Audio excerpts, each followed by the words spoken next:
মাথাই নষ্ট মামা, মাথাই খারাপ। কাঁচা আমের ভর্তা শুকনো মরিচ দিয়ে দিলাম মুখে, ওরে বাবারে, এত চোকা কেন?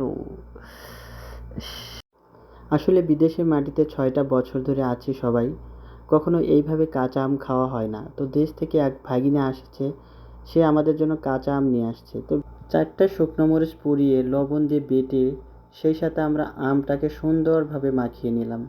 তো মাখানোর সাথে সাথেই জিহ্বায় তো সেই পরিমাণে জল আসছে, সেই। তো ভাবলাম এবার একটু টেস্ট করা যাক।